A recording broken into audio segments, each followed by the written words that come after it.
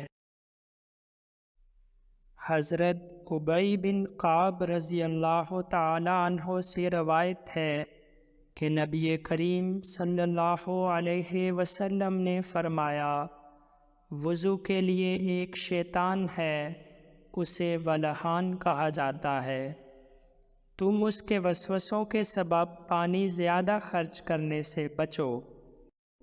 حضرت انس رضی اللہ تعالی عنہ سے مروی ہے کہ نبی کریم صلی اللہ علیہ وسلم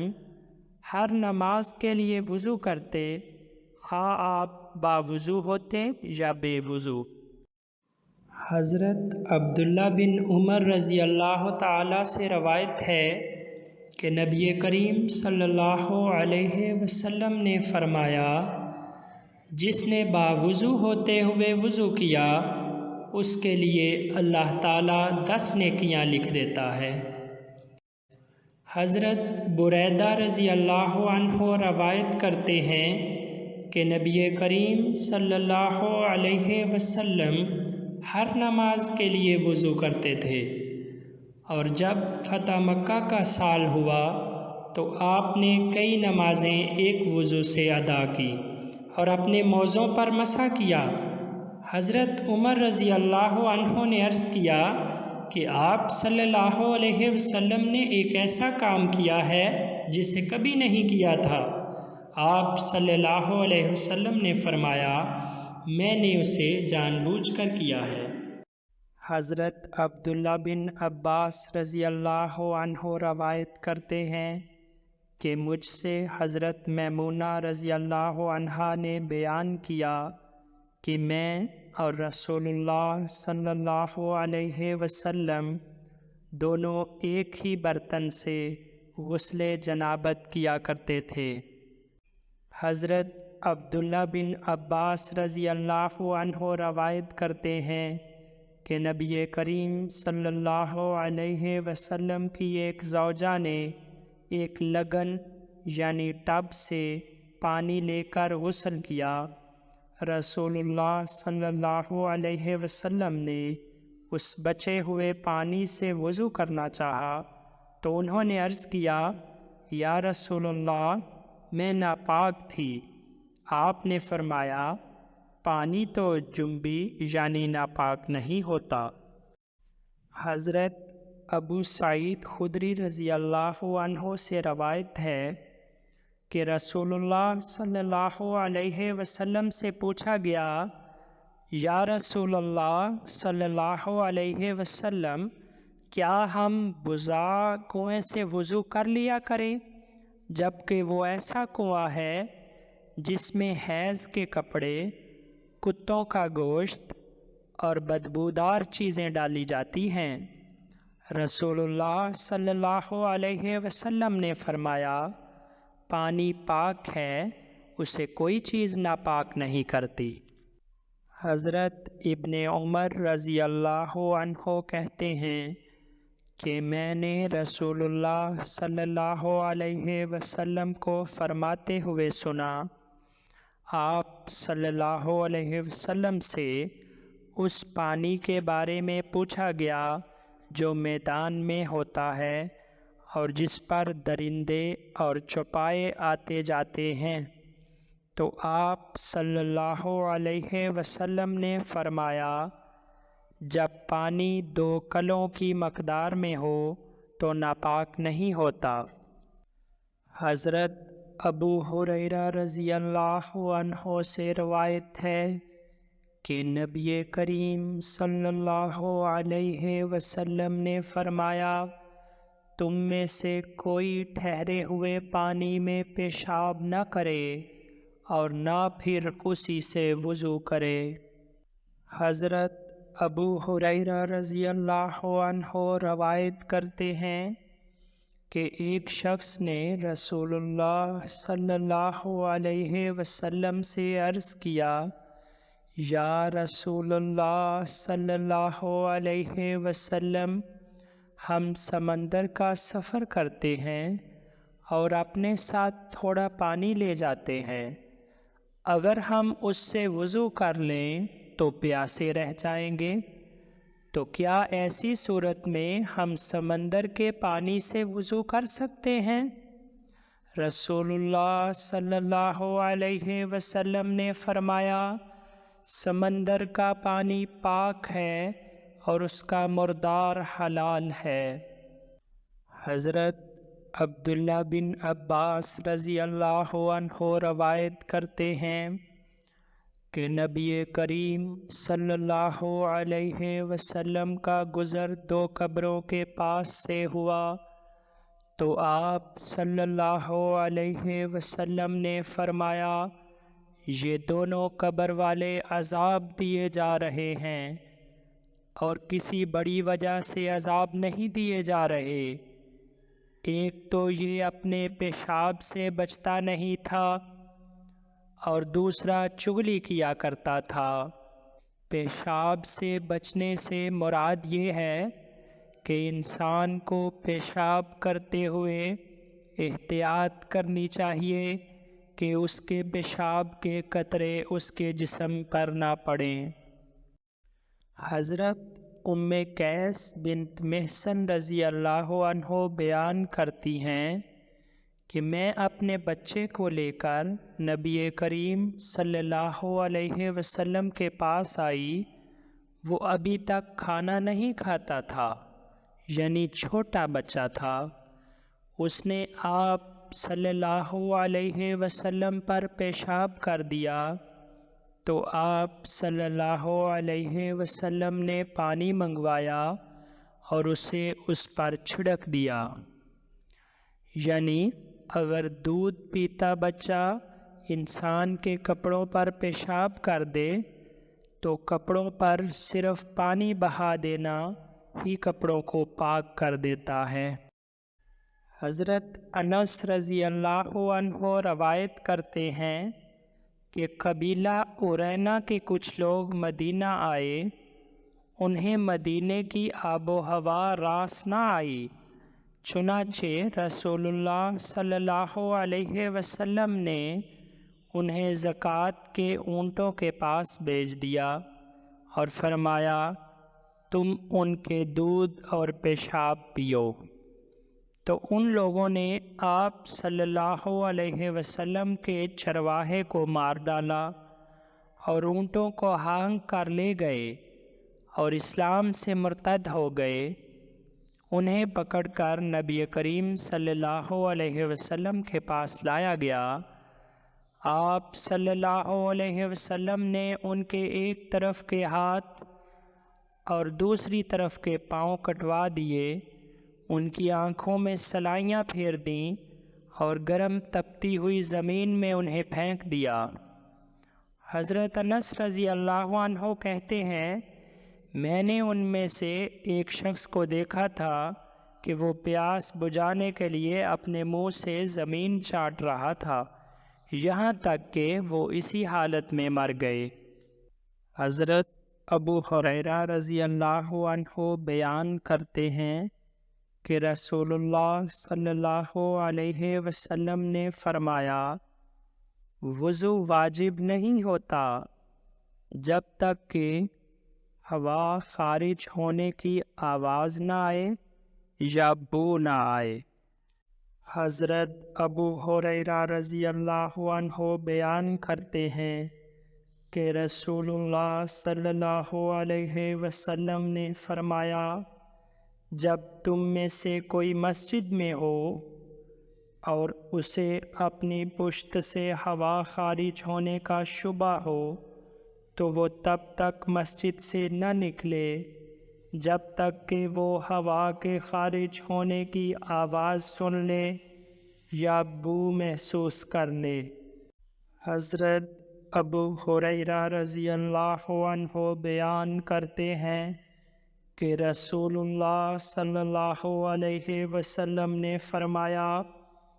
جب تم میں سے کسی کا وضو ٹوٹ جائے تو یہاں تک کہ وہ وضو کر لے اللہ اس کی نماز قبول نہیں کرتا۔ حضرت عبداللہ بن عباس رضی اللہ عنہ روایت کرتے ہیں کہ میں نے نبی کریم صلی اللہ علیہ وسلم کو دیکھا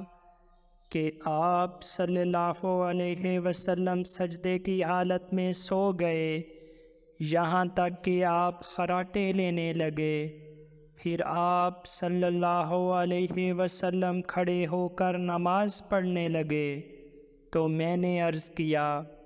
یا رسول اللہ، آپ تو سو گئے تھے۔ آپ نے فرمایا، وضو صرف اس پر واجب ہوتا ہے جو لیٹ کر سوئے، اس لیے کہ جب آدمی لیٹ جاتا ہے تو اس کے جوڑ ڈھیلے ہو جاتے ہیں۔ حضرت انس بن مالک رضی اللہ عنہ بیان کرتے ہیں کہ صحابہ کرام رضوان اللہ عنہم بیٹھے بیٹھے سو جاتے، پھر اٹھ کر نماز پڑھتے اور تازہ وضو نہیں کرتے تھے۔ حضرت ابو ہریرہ رضی اللہ عنہ بیان کرتے ہیں کہ رسول اللہ صلی اللہ علیہ وسلم نے فرمایا، آگ پر پکی ہوئی چیز پر وضو ہے، اگرچہ وہ پنیر کا کوئی ٹکڑا ہی کیوں نہ ہو۔ اس پر حضرت ابن عباس رضی اللہ عنہ نے ان سے کہا، ابو ہریرہ، کیا ہم گھی اور گرم پانی کے استعمال کے بعد بھی وضو کریں؟ تو حضرت ابو ہریرہ نے کہا، بھتیجے، تم جب رسول اللہ صلی اللہ علیہ وسلم کی کوئی حدیث سنو تو اس پر دوسری مثالیں بیان کر کے قیاس نہ کیا کرو۔ حضرت جابر رضی اللہ عنہ بیان کرتے ہیں کہ رسول اللہ صلی اللہ علیہ وسلم نکلے اور میں آپ کے ساتھ تھا۔ آپ صلی اللہ علیہ وسلم ایک انصاری عورت کے پاس آئے، اس نے آپ کے لیے ایک بکری ذبح کی، آپ نے اسے تناول فرمایا، وہ کھجوروں کا ایک ٹوکرا بھی لے کر آئی تو آپ نے اس میں سے بھی کچھ کھایا، پھر ظہر کے لیے وضو کیا اور ظہر کی نماز ادا کی۔ آپ صلی اللہ علیہ وسلم واپس جانے لگے تو وہ عورت بکری کے بچے ہوئے گوشت میں سے کچھ گوشت لے کر آئی تو آپ نے اسے بھی کھایا۔ پھر آپ صلی اللہ علیہ وسلم نے عصر کی نماز پڑھی اور دوبارہ وضو نہیں کیا۔ حضرت براء بن عازب رضی اللہ عنہ بیان کرتے ہیں کہ رسول اللہ صلی اللہ علیہ وسلم سے اونٹ کے گوشت کے بارے پوچھا گیا تو آپ نے فرمایا، اس کے کھانے کے بعد وضو کرو، اور بکری کے گوشت کے بارے میں پوچھا گیا تو آپ صلی اللہ علیہ وسلم نے فرمایا اس کے کھانے کے بعد وضو نہ کرو۔ حضرت بسرا بنت صفوان رضی اللہ عنہا بیان کرتی ہیں کہ نبی اکرم صلی اللہ علیہ وسلم نے فرمایا جو اپنی شرمگاہ کو چھوئے تو جب تک وضو نہ کر لے نماز نہ پڑھے۔ حضرت عائشہ رضی اللہ عنہا بیان کرتی ہیں کہ نبی کریم صلی اللہ علیہ وسلم نے اپنی بیویوں میں سے کسی ایک کا بوسہ لیا، پھر آپ نماز کے لیے نکلے اور وضو نہیں کیا۔ عروہ کہتے ہیں کہ میں نے حضرت عائشہ سے پوچھا وہ آپ رضی اللہ تعالی عنہا ہی ہوں گی؟ تو وہ مسکرا دیں۔ حضرت ابو الدرداء رضی اللہ عنہ بیان کرتے ہیں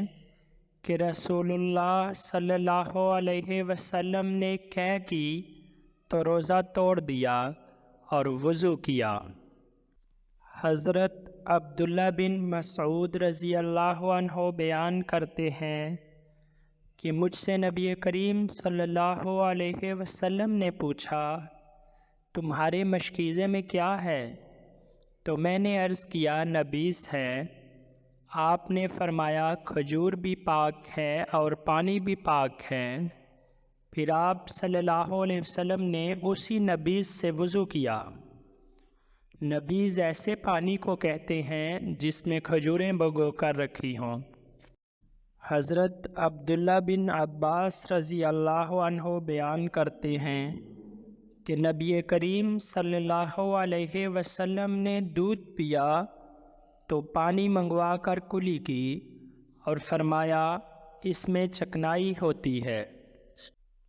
حضرت عبداللہ بن عمر رضی اللہ عنہ روایت کرتے ہیں کہ ایک شخص نے نبی کریم صلی اللہ علیہ وسلم کو اس حال میں سلام کیا کہ آپ صلی اللہ علیہ وسلم پیشاب کر رہے تھے، تو آپ صلی اللہ علیہ وسلم نے اس کے سلام کا جواب نہیں دیا۔ حضرت ابو ہریرہ رضی اللہ عنہ سے روایت ہے کہ نبی کریم صلی اللہ علیہ وسلم نے فرمایا جب کتا برتن میں منہ ڈالے تو اسے 7 بار دھویا جائے، پہلی بار یا آخری بار اسے مٹی سے دھویا جائے، اور جب بلی منہ ڈالے تو اسے 1 بار دھویا جائے۔ حمام بن حارث کہتے ہیں کہ جریر بن عبداللہ رضی اللہ عنہ نے پیشاب کیا، پھر وضو کیا اور اپنے موضوع پر مسح کیا۔ ان سے کہا گیا کیا آپ ایسا کر رہے ہیں؟ تو انہوں نے کہا کہ مجھے اس کام سے کون سی چیز روک سکتی ہے جبکہ میں نے خود رسول اللہ صلی اللہ علیہ وسلم کو ایسا کرتے ہوئے دیکھا ہے۔ حضرت خزیمہ بن ثابت رضی اللہ عنہ سے روایت ہے کہ نبی کریم صلی اللہ علیہ وسلم سے موضوع پر مسح کے بارے میں پوچھا گیا تو آپ صلی اللہ علیہ وسلم نے فرمایا مسافر کے لیے 3 دن ہے اور مقیم کے لیے 1 دن۔ حضرت صفوان بن عسال رضی اللہ عنہ بیان کرتے ہیں کہ جب ہم مسافر ہوتے تو رسول اللہ صلی اللہ علیہ وسلم ہمیں حکم دیتے کہ ہم اپنے موضع 3 دن اور 3 رات تک پیشاب، پاخانہ یا نیند کی وجہ سے نہ اتاریں سوائے اس کے کہ جنبی ہوں۔ حضرت مغیرہ بن شعبہ رضی اللہ عنہ روایت کرتے ہیں کہ نبی کریم صلی اللہ علیہ وسلم نے موضع کے اوپر اور نیچے دونوں جانب مسح کیا۔ حضرت مغیرہ بن شعبہ رضی اللہ عنہ روایت کرتے ہیں کہ نبی کریم صلی اللہ علیہ وسلم نے وضو کیا اور موزوں اور جوتوں پر مسح کیا۔ حضرت مغیرہ بن شعبہ رضی اللہ عنہ روایت کرتے ہیں کہ نبی کریم صلی اللہ علیہ وسلم نے وضو کیا اور دونوں موزوں اور عمامے پر مسح کیا۔ حضرت بلال رضی اللہ عنہ بیان کرتے ہیں کہ نبی کریم صلی اللہ علیہ وسلم نے دونوں موزوں پر اور عمامے پر مسح کیا۔ حضرت ابن عباس رضی اللہ عنہ حضرت میمونہ رضی اللہ عنہا سے روایت کرتے ہیں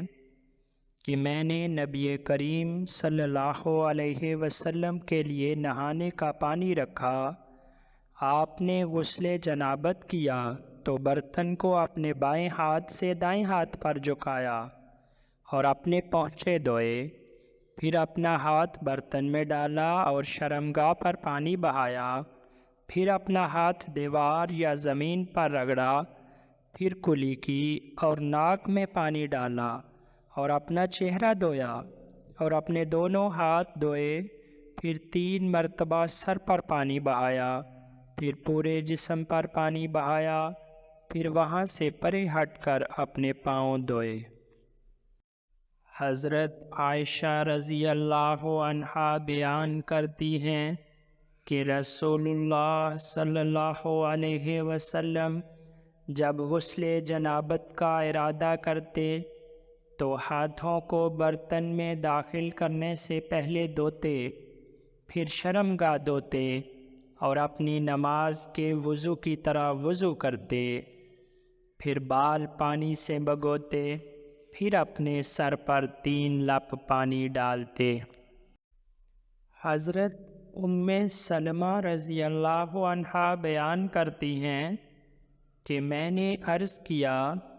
یا رسول اللہ صلی اللہ علیہ وسلم، میں اپنے سر کی چوٹی مضبوطی سے باندھنے والی عورت ہوں، کیا غسل جنابت کے لیے اسے کھولا کروں؟ آپ صلی اللہ علیہ وسلم نے فرمایا، نہیں، تمہارا سر پر 3 لپ پانی ڈال لینا ہی کافی ہے، پھر پورے بدن پر پانی بہا دو تو پاک ہو گئی، یا فرمایا جب تم ایسا کر لو تو پاک ہو گئی۔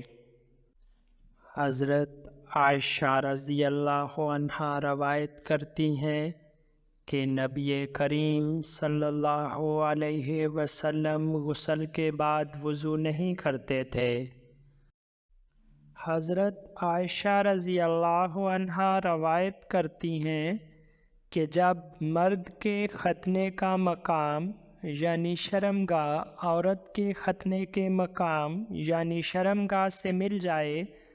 تو غسل واجب ہو گیا۔ میں نے اور رسول اللہ صلی اللہ علیہ وسلم نے ایسا کیا تو ہم نے غسل کیا۔ حضرت عثمان رضی اللہ عنہ اور حضرت علی رضی اللہ عنہ نے نبی کریم صلی اللہ علیہ وسلم سے مرفوعاً یہ روایت بیان کی ہے کہ آپ صلی اللہ علیہ وسلم نے فرمایا،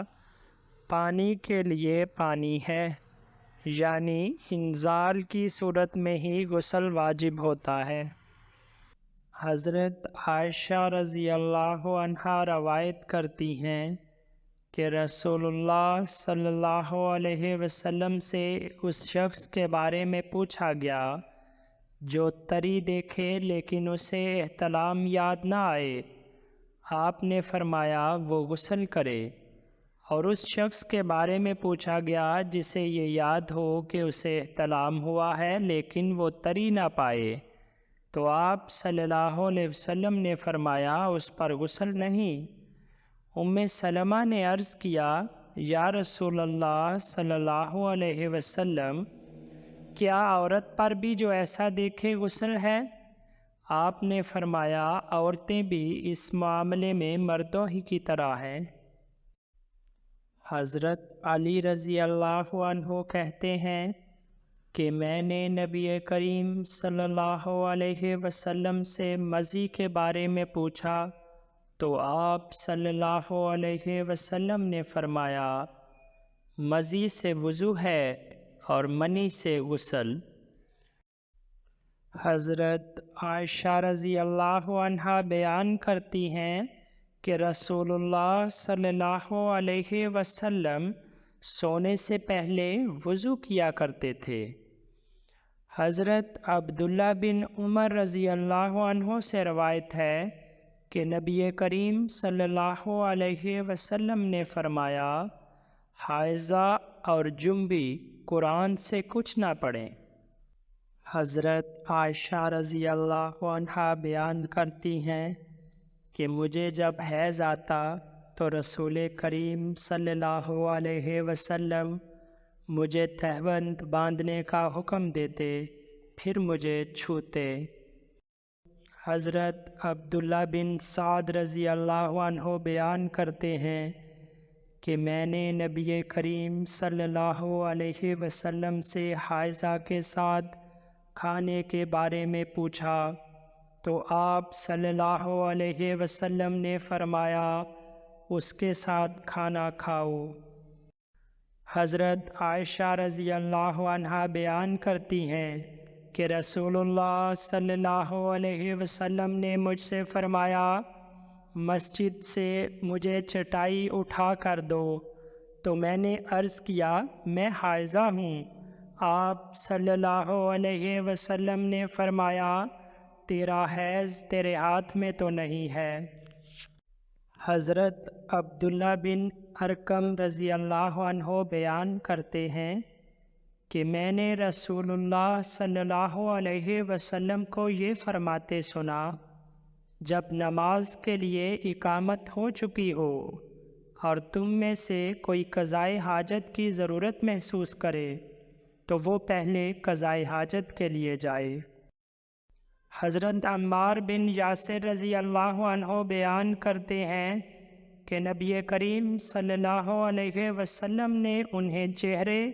اور دونوں ہتھیلیوں کے تیمم کرنے کا حکم دیا۔ حضرت علی رضی اللہ عنہ کہتے ہیں کہ رسول اللہ صلی اللہ علیہ وسلم ہمیں قرآن پڑھاتے تھے، خواہ کوئی بھی حالت ہو، جب تک کہ آپ جنبی نہ ہوتے۔ ہمیں قرآن پڑھاتے تھے خواہ کوئی بھی حالت ہو۔ اس سے علماء نے یہ استنباط کیا ہے کہ مراد یہ ہے کہ آپ صلی اللہ علیہ وسلم خواہ باوضو ہوتے یا وضو کی حالت میں نہ بھی ہوتے تو قرآن مجید سکھاتے تھے اور پڑھاتے تھے۔ اسی طرح قرآن کریم کی تلاوت کے لیے یہ ضروری نہیں کہ انسان باوضو ہی ہو، اگر وضو نہیں بھی ہے تو قرآن کی تلاوت کی جا سکتی ہے۔ ہاں، مستحسن بات یہ ہے کہ انسان باوضو ہو کر اللہ کی کتاب کو چھوئے۔ حضرت ابو ہریرہ رضی اللہ عنہ بیان کرتے ہیں کہ ایک اعرابی مسجد میں داخل ہوا، نبی کریم صلی اللہ علیہ وسلم بیٹھے ہوئے تھے، اس نے نماز پڑھی۔ جب نماز پڑھ چکا تو دعا کی، اے اللہ تو مجھ پر اور محمد صلی اللہ علیہ وسلم پر رحم فرما اور ہمارے ساتھ کسی اور پر رحم مت فرما۔ نبی اکرم صلی اللہ علیہ وسلم نے اس کی طرف متوجہ ہو کر فرمایا، تم نے ایک کشادہ چیز کو تنگ کر دیا۔ پھر ابھی تھوڑی ہی دیر ہوئی تھی کہ وہ مسجد میں جا کر پیشاب کرنے لگا۔ لوگ تیزی سے اس کی طرف بڑھے تو نبی اکرم صلی اللہ علیہ وسلم نے فرمایا، اس جگہ پر ایک ڈول پانی بہا دو۔ پھر آپ نے فرمایا، تم تو آسانی کرنے والے بنا کر بھیجے گئے ہو، نہ کہ سختی کرنے والے۔